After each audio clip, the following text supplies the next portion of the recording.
अपने हाथों को उठाओ। Thank you Jesus. खुदावन, आज तेरे वचन को सुनने वाले लोग तेरी गहराई में, तेरे प्रेम की ऊंचाई, गहराई, इसकी लंबाई समझ सकें। खुदावन, आत्मा में बढ़े, बड़े कार्य को करे। खुदावन, इनकी जिंदगी में तो अपनी मर्जी को पूरा करे। तूने कहा तू बच, तेरा घराना बचाया जाएगा। ये बचे अपने घराने को बचाए और बड़े कामों को अपनी जिंदगी में होता हुआ देखें। आज के समय को तेरे हाथों में सौंपते हैं। खुदावन, तेरा आत्मा कार्य करे, बात करे इनकी जिंदगियों से, प्रभु यीशु के नाम में, आमीन आमीन। Hallelujah. God bless you all. प्रेरितों के काम आरंभिक कलीसिया रिजल्ट में थी, हीलिंग, डिलीवरेंस, मुर्दों को जिंदा होते हुए देखती थी, सोल्स बचते हुए देखती थी। हजारों हजारों लोग एक दिन में बपतिस्मा लेके बच जाते थे, क्योंकि वो जीसस क्राइस्ट के लाइफस्टाइल को फॉलो कर रहे थे। हम जीसस के फॉलोअर हैं और कभी प्रेयर नहीं की, नाइट प्रेयर, तो क्या हम फॉलो कर रहे हैं? हमारा प्रार्थना करने का कोई स्थान नहीं है, कोई स्पेशल प्लेस नहीं है, कोई स्पेशल वैल्यू नहीं है उन चीजों की हमारी स्पिरिचुअल लाइफ में, और इसीलिए वो उतना रिजल्ट भी नहीं है जो होना चाहिए। हालेलुया। जीसस ने कहा था कि तुम मुझसे भी बड़े बड़े कार्यों को करोगे। जब आप 12 साल की लहू बहने वाली औरत के इंसिडेंट को, बाइबल में घटना को पढ़ते हैं, तो उसमें लिखा है कि उसने जीसस क्राइस्ट के कपड़े के छोर को छुआ। तो उसमें आप देखते हैं कि बहुत से धागे लटके रहते हैं उस शॉल के अंदर। तो वो शॉल के जो धागे थे, उस धागे के छोर को उस औरत ने छुआ था और वो चंगी हो गई थी। और जीसस ने कहा तुम मुझसे भी बड़े बड़े कार्यों को करोगे। जब सुलेमान सफल हुआ तो रीजन क्या था? उसने दाऊद की जिंदगी को फॉलो किया। दाऊद जो राजा की कुर्सी तक पहुंचा, शाऊल उसको मार नहीं सका, उसके भाइयों के मध्य में उसका अभिषेक किया गया, कोई भी राजा उसको हरा नहीं सका। आप इमेजिन करो, कोई राजद्रोह की गोष्ठी, जैसे यानी कोई साजिश राजद्रोह की, कि राजे को मार कर, उसको किसी भी तरह से हटाकर, प्लानिंग करके, प्लॉटिंग करके, तो ये राजाओं के खिलाफ बहुत होता था। इमेजिन करो अपने बुढ़ापे में, जब वो एक तरह का रिटायर्ड राजा बोल सकते हैं कि कम आता था, तो भी उसको लोग हटा नहीं पाए। सुलेमान को एग्जैक्टली मालूम था कि उसके बाप की सफलता का राज क्या है, और उसने एग्जैक्ट फॉलो किया। बाकी बच्चे कोई इस मुश्किल में रह गया, इस कंफ्यूजन में रह गया कि मेरा दादा, मेरा नाना राजा है। क्योंकि दाऊद की जो एक पत्नी थी, जो राजकुमारी थी, उसने बहुत से राजकुमारियों जो दूसरे राजा थे उनकी बेटियों से भी शादी की थी। तो वो बेटे जो राजकुमारियों से पैदा हुए थे, जिनके नाना राजा थे, तो उनको ज्यादा एक्सपीरियंस था, बैकग्राउंड थी, ब्लड लाइन में ही वो ऐसे थे, और इसीलिए वो मार खा गए। उन्होंने स्पिरिचुअल लाइन को फॉलो करना मुनासिब नहीं समझा, और सुलेमान उस चीज को फॉलो कर पाया जो दाऊद फॉलो करता था। अब एक बाप नहीं चाहता कि उसके बच्चों की लाइफ में रिजल्ट ना हो। जीसस क्राइस्ट ने कहा मैंने तुम्हें चुना और ठहराया कि तुम बहुत सा फल लाओ। लेकिन अगर मुझे जीसस क्राइस्ट सा फल लाना है तो मुझे जीसस क्राइस्ट के जैसा ही बनना पड़ेगा। बाइबल कहती है कई बार वो भोर में सूरज उगने से बहुत पहले, कितना पहले, आप लगा लो कि रात के 1-1:30 बजे, 2 बजे वो प्रेयर करने के लिए जाते थे। तो कितने लोग हैं जो रात को प्रार्थना करने के लिए उठते हैं? बाइबल कहती जब जीसस क्राइस्ट हीलिंग सर्विस ले रहे होते थे तो आके चेले बोलते थे कि बड़े बड़े लोग तुझे मिलने के लिए आ रहे हैं। तो जीसस बोलते थे अभी मुझे प्रेयर करने जाना है। प्रभावित नहीं होते थे लोगों से, प्रेयर के टाइम को प्रभावित नहीं करते थे, किसी भी तरह से बाप के साथ अपने संबंधों को कमजोर नहीं करते थे।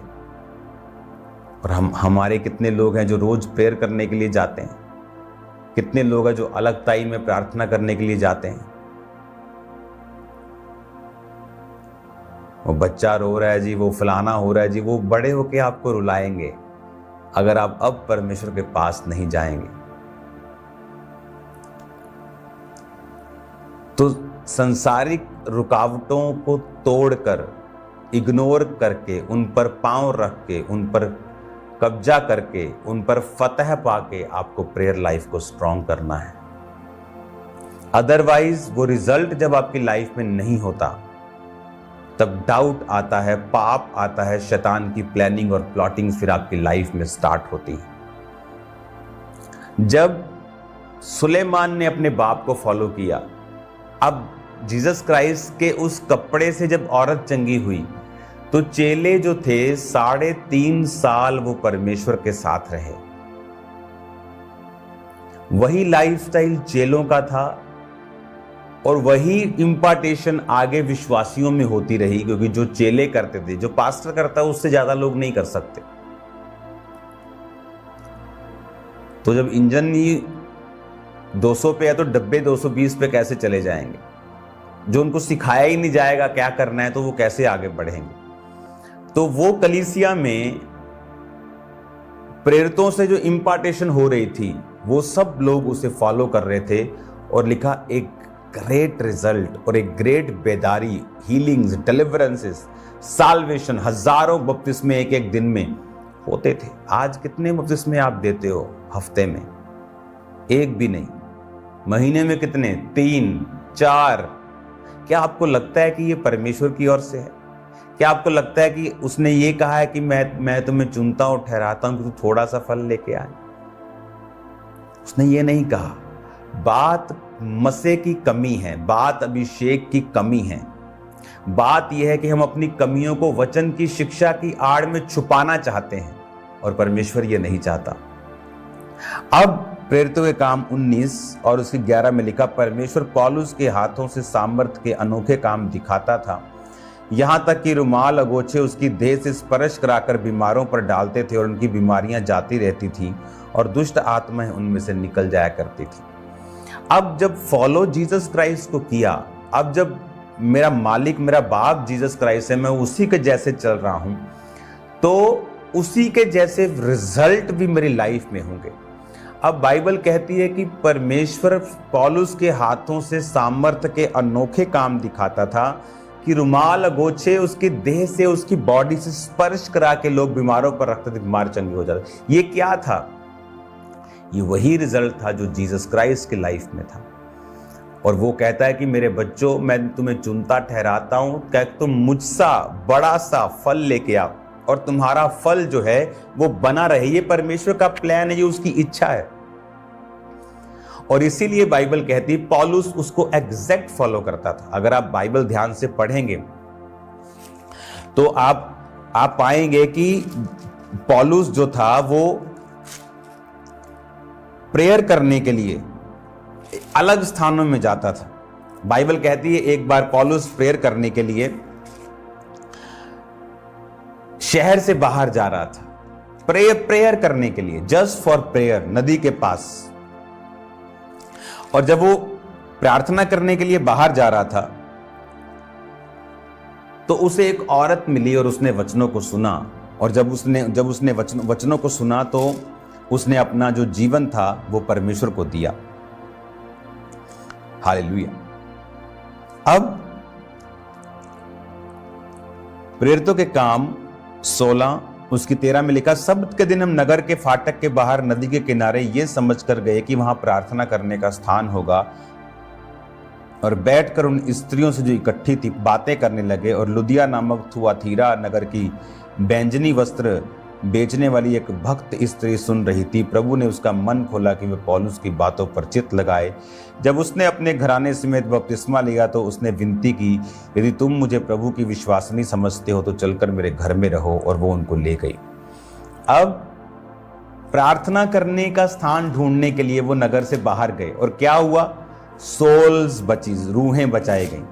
आज किन की सेवकाइयों में रूहें बचाई जा रही हैं? वो जो बाइबल टीचिंग का रट्टा लगाते हैं, और दूसरे सेवकाइयों को क्रिटिसाइज करते हैं, या वो जो प्रार्थना करने के लिए, प्रभु के साथ समय बिताने के लिए उत्सुक हैं?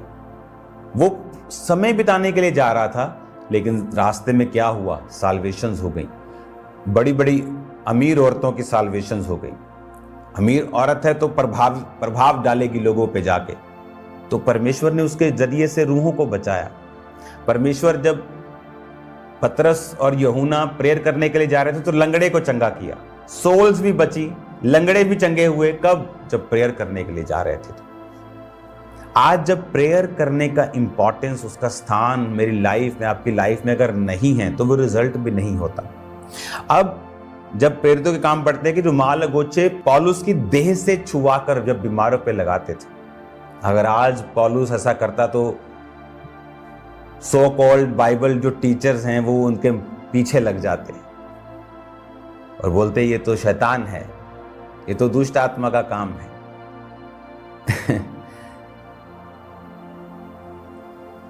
आप जीसस क्राइस्ट की तरह रिजल्ट लाने के लिए बुलाए गए हैं। तो जब जीसस क्राइस्ट ने जो किया, वो कहता है कि मैं वही करता हूं जो अपने बाप को करता हुआ देखता हूं। पौलुस ने वही किया जो उसने अपने पिता को, जीसस क्राइस्ट को करते हुए देखा। सेम रिजल्ट उसकी लाइफ में। लोग उसकी देह से रुमाल को छुआकर बीमारों पर लगाते थे और बीमार चंगे हो जाते थे। दुष्ट आत्माएं, लिखा, उनमें से निकल जाया करती थी। वो सामर्थ का ट्रांसफर होता था, वो सामर्थ, वो अभिषेक का ट्रांसफर होता था। बाइबल कहती परमेश्वर ने बहुत सी निर्जीव वस्तुओं को इस्तेमाल किया है बाइबल में। उसका मसा जो है वो आज भी काम करता है, अगर हम जीसस क्राइस्ट के जैसे अपनी लाइफ को बना लें और उसे फॉलो करें, और प्रेयर करने की एक इम्पॉर्टेंस, गॉस्पल सुनाने की एक इम्पॉर्टेंस, फास्टिंग की एक इम्पॉर्टेंस, स्पिरिचुअल लाइफ के लिए एक इम्पॉर्टेंस अपनी लाइफ में जरूर रखें। आरंभिक कलीसिया रोज इकट्ठी होती थी, आप संडे सिर्फ जाते हैं। आप थर्सडे भी कई बार चर्च में नहीं आते, कि सिर्फ हफ्ते में 2 दिन आपको परमेश्वर को देने हैं, वो भी आपको बड़ा भारी लगता है कि संडे के संडे आप जा सकते हैं। क्योंकि हमारी लाइफ में हम खर्चना नहीं चाहते, अपने पैसों को, अपने टाइम को हम डिस्कम्फर्ट नहीं लेना चाहते, हम आराम से जीना चाहते हैं। और फिर जब आराम से आप जीते हैं और जब आप हफ्ते में 1 दिन जिम जाते हैं, तो आप सोच सकते हैं कितने साल लगेंगे आपके डोले बनने के लिए। आपकी विल आपके डोले नहीं बनाती। विल के बाद, इच्छा के बाद आपका कर्म आपके बाइसेप्स को बनाता है। कर्म 0 है, विल बड़ी है, तो आप फिर वो शेख चिल्ली की कहानियां सुन लिया करें, वो आपके लिए अच्छी होंगी, क्योंकि वो भी कर्म 0 और सोच बड़ी, और कर्म 0 माइनस। तो फिर क्या फर्क है उनमें और आप में? कि सोच तो है पर कर्म नहीं है। चर्च जाना नहीं, टाइथ देना नहीं, प्रेयर करनी नहीं, बस अपने पास्टर को तंग करना कि इसके लिए प्रेयर कर दो, इसके लिए प्रेयर कर दो, इसके लिए प्रेयर कर दो। वो कोई बाबा, कोई जादू, कोई टोना करने वाला नहीं है। वो आपको परमेश्वर की शिक्षा दे रहा है, परमेश्वर के साथ मेल मिलाप करवा रहा है। उसकी प्रेयर आपकी हेल्प करेगी अगर आप परमेश्वर में सही जेन्युइन रीति से चल रहे हैं। तो जब वो आपको छुएगा, परमेश्वर आपको छुएगा, स्पर्श करेगा, या जब परमेश्वर आपकी लाइफ में काम करना चाहता है तो वो उनको इस्तेमाल करता है। लेकिन ये बिल्कुल सही तरीका नहीं है कि खुद कुछ नहीं करना और अलग अलग पास्टर्स को कॉल करते रहना प्रेयर करने के लिए। तो फिर क्या फर्क है आप में और अन्य जातियों में, जो अपने चरित्र की परवाह नहीं करती, बस सिर्फ ये देखती है कि मुझे कौन से जादू टोना करने वाले के पास जाकर पैसा देना है और काम करवाना है। आपको ये बात समझनी है, इस बात के ऊपर चलना है, जीसस क्राइस्ट के जैसी लाइफ को लेना है। पढ़ो मत्ती, मरकुस, लूका, यूहन्ना, पढ़ो और उसे फॉलो करो, पढ़ो और उसके जैसे चलो।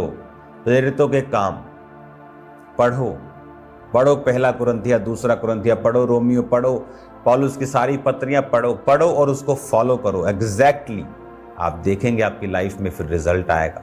जब रिजल्ट आता है तो इंसल्ट चली जाती है, जब रिजल्ट नहीं होता तो इंसल्ट रहती है।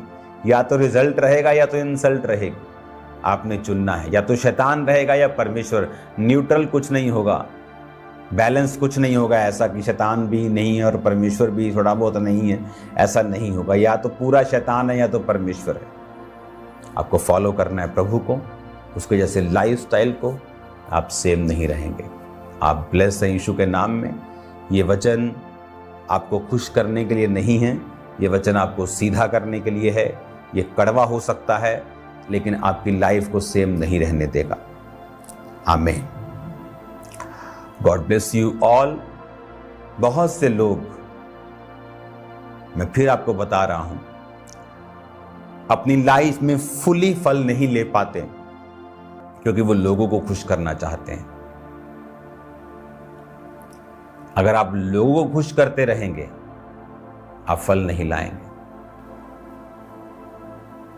लोग मुझसे मिलते, मैंने कहा आपके परिवार में आपको कितने साल हो गए प्रभु में आए? मुझे जी 22 साल हो गए प्रभु में आए। ओके, आपके मम्मी पापा वो बचे नहीं अभी तक। आपको 22 साल हो गए परमेश्वर में आए, 15 साल हो गए खुदा में आए और आपके मॉम डैड अभी तक सेव नहीं हुए।